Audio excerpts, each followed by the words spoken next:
Hello বন্ধুরা, কুসুমের রান্নাঘরে সবাইকে স্বাগত। শেষ পাতে চাটনি হলে খাওয়াটা কিন্তু একদমই সম্পূর্ণ হয়। যদি বাড়িতে একদম অনুষ্ঠান বাড়ির মতো চাটনি বানিয়ে নেওয়া যায়, খেতে কিন্তু দারুণ লাগে।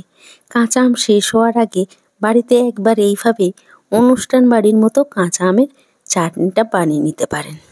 তাহলে দেখে নেওয়া যাক আজকে আমার রেসিপিটি। কাঁচা আমের চাটনি বানানোর জন্য এখানে আমি 4টে কাঁচা আম নিয়েছি। আমগুলোকে কিন্তু খুব ভালো করে আমি ছিলে নেব। আপনারা চাইলে কিন্তু খোসা সহ এই চাটনিটা বানিয়ে নিতে পারেন। আমি কিন্তু আমগুলোকে ছিলে চাটনিটা বানাবো। দেখুন, আমার কিন্তু একটা আম ছেলা হয়ে গেছে।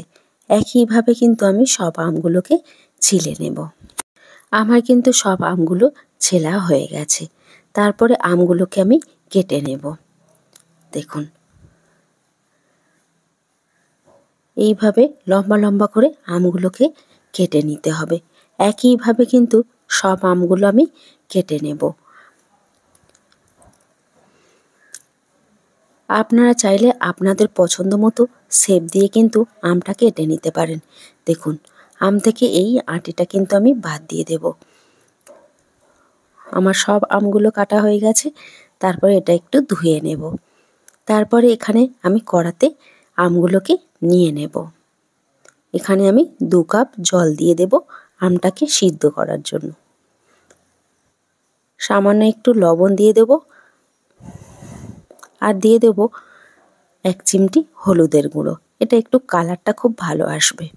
একটু নেড়ে দিয়ে 3 থেকে 4 মিনিট আমি এটাকে একটু সিদ্ধ করে নেব। খুব বেশি কিন্তু সিদ্ধ করব না। দেখুন, তারপরে ঢাকনাটা বন্ধ করে আমগুলো সিদ্ধ করে আমি জলটা ঝারিয়ে নেব। তারপরে অনুষ্ঠান বাড়ির মতো যেহেতু বানাবো আমের চাটনিটা, ওই জন্য আমি এখানে খেজুর নিলাম। এই খেজুরটা দিলে কিন্তু একদমই অনুষ্ঠান বাড়ির মতো কাঁচা আমের চাটনিটা টেস্ট পাবেন। দেখুন, আমি খেজুরগুলোকে কেটে নিয়েছি। তারপরে এখানে আমি আর একটু টেস্ট বাড়ানোর জন্য আমসত্ত্ব নিয়ে নিয়েছি। আমসত্ত্বগুলোকে আমি এরকম টুকরো টুকরো করে কেটে নেব। অনুষ্ঠান বাড়িতে দেখবেন আমের চাটনি, টমেটোর চাটনিতে এরকম আমসত্ত্ব, খেজুর ব্যবহার করে থাকে। আমার কিন্তু আমসত্ত্বগুলো কাটা হয়ে গেছে। দেখুন, তারপরে আমি নিয়ে নেব কিশমিশ। আমার এগুলো নেওয়া হয়ে গেছে। তারপরে ফ্রাই প্যানে আমি 2 কাপ চিনি দিয়ে দেব। ওজন হিসাবে আমি 600 গ্রাম চিনি দিয়েছি। তারপরে হাফ কাপের মতো জল দিয়ে দিয়েছি। দিয়ে চিনিটাকে আমি গুলে নেব। চিনিটা নাড়তে নাড়তে দেখবেন চিনিটা কিন্তু গুলে গেছে। তারপরে এখানে জল ঝারিয়ে রাখা আমগুলোকে দিয়ে দেব।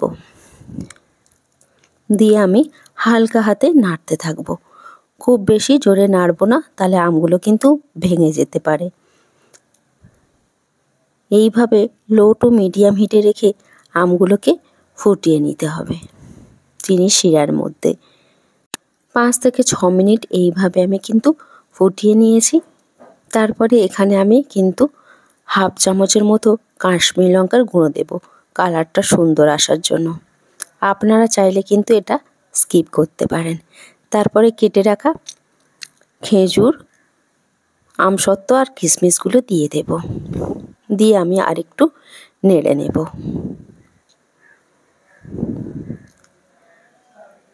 ধীরে ধীরে কিন্তু আমের চাটনির কালারটা অনেকটাই চেঞ্জ হয়ে গেছে।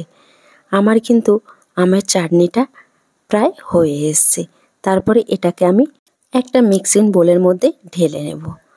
তারপরে এখানে ফ্রাই প্যানের মধ্যে দিয়ে দেব 1 চামচের মতো সরিষার তেল। তেলটা কিন্তু খুব বেশি দিতে যাবেন না। 1 চামচের মতো সরিষার তেল দিয়েছি। তেলটা গরম হয়ে গেলে দিয়ে দেব এখানে 5 ফোড়ন।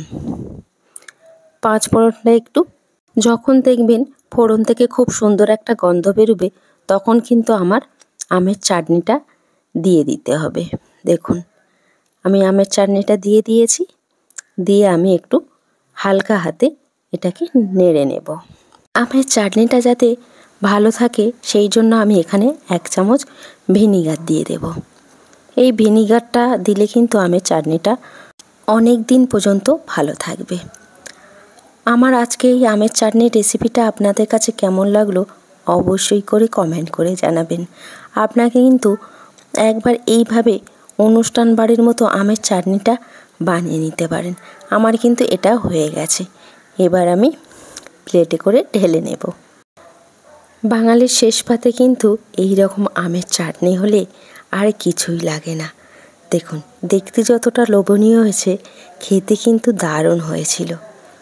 ভিডিওটা ভালো লাগলে একটা লাইক দিয়ে চ্যানেলটাকে সাবস্ক্রাইব করে আমার সাথেই থাকবেন। ভালো থাকবেন, সুস্থ থাকবেন। আবার ফিরে আসবো অন্য কোনো রেসিপি নিয়ে।